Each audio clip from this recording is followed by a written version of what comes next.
Here's a little update of where I'm at with the Wiring Specialties Pro wiring harness install. I know it's a mess still, but I'm still working on it. So give me a break if you got a problem with it.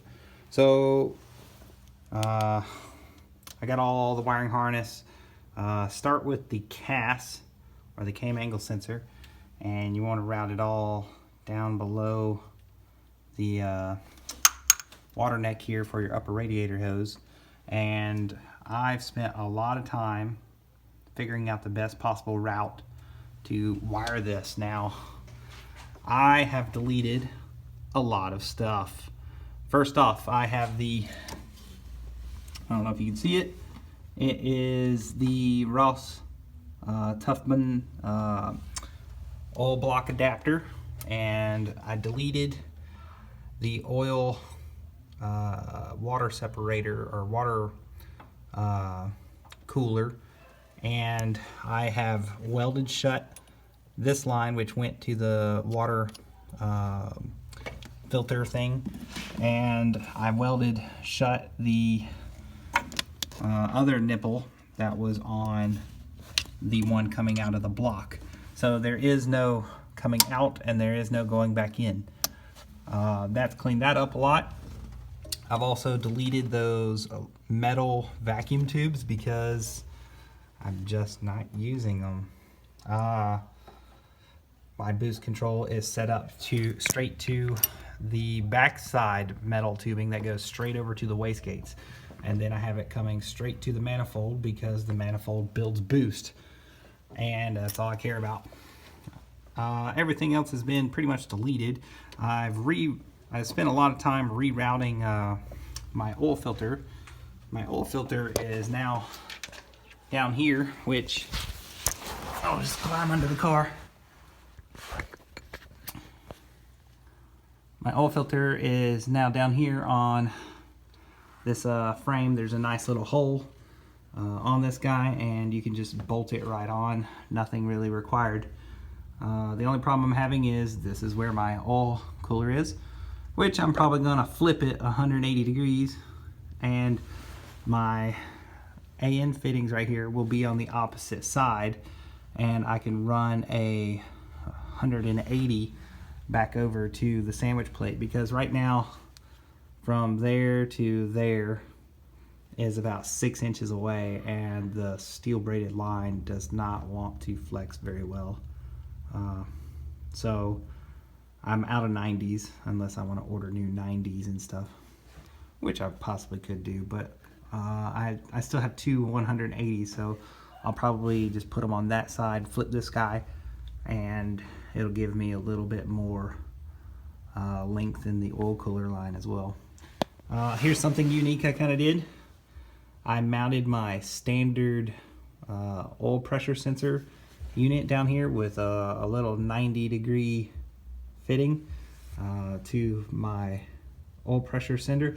That way it's not hanging really low, and had to extend the wiring. Basically I just used my old harness, which I've got a lot of, pretty much cut it out of that harness, and then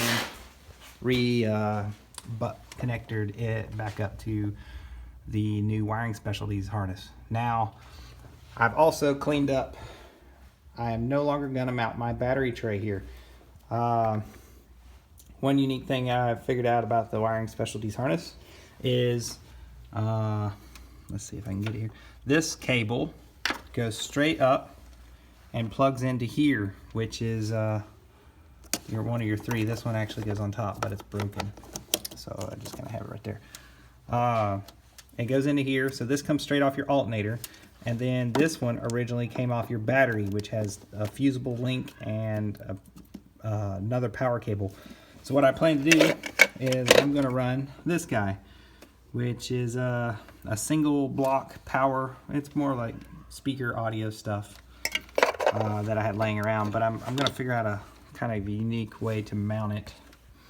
And I've used the standard positive cable, but I'm going to cut it to length and mount it straight here. So this I have power, and then those two other lines I'll mount straight in here. Now I'm getting a battery relocation kit, and all I got to do is run it straight to this starter bolt, which, as you can see with the Wiring Specialties harness, that is how the harness gets its power, straight from the starter.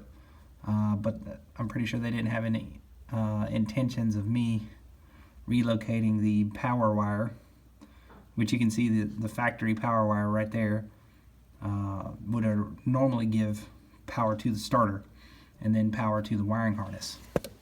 So alternator goes straight to here, and then that would normally come off your battery, but it's technically going to still do that. I'm just going to clean it up and have a whole lot more space over here. I have also found a really good place to mount the flex fuel sensor on your firewall, right below the tower. There's two plugs they're like protecting the threads on the firewall. If you yank those two out, the flex fuel sensor mounts up perfectly right there. And I got it already plugged in and everything, but there is that in case anyone wants to see how I mounted my flex fuel sensor. Let's see, what else? I think that's about it for right now. I have a few things coming in the mail. The wiring harness is all wrapped around through, and I'm about ready to mount my ECU, but I'm getting the ECU mount that will mount it up here. I don't know if you can see this. It's too dark. But yeah, it's gonna mount it up underneath the glove box right there. So once I get the mount in, then I can figure out how much spare length I have, and then I can clean up the rest of this wiring in here, and then I plan to move my battery back here. I'm kind of using my trunk as a storage unit right now, but down here is where I kind of want to mount my battery, and then just run a power cable all the way up through to my starter, and one straight to my... I got a lot of cool stuff coming in the mail. So this is just a little update of what's going on. Let me know if you got any questions. I told you I was going to rip that intake manifold off, and I'm glad I did. I would not suggest installing this Pro wiring harness with A, the engine in the car, or B, the intake manifold on it. I've already tried, like, half a day trying to route it with the intake manifold in it, and it is just too hard because there's too much stuff in the way, and then trying to get enough slack to go to the ECU and all the way around, because getting that cam angle sensor plugged is a pain in the butt. They barely give you enough length on it. So just a little heads up if you're installing this harness.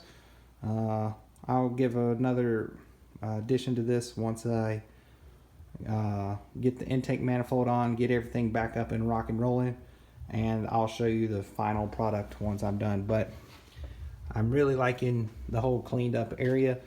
Got rid of a lot of stuff. I had some leftover protective stuff from the OEM harness that I just kind of bundled up a bunch of wires, and here's where I mounted my fuel pressure sensor, and down there, I don't know if you can see it, there's my oil pressure sender, and now I got to mount my 4-bar map sensor and a few other sensors, and I'll be good to go. Thanks for watching.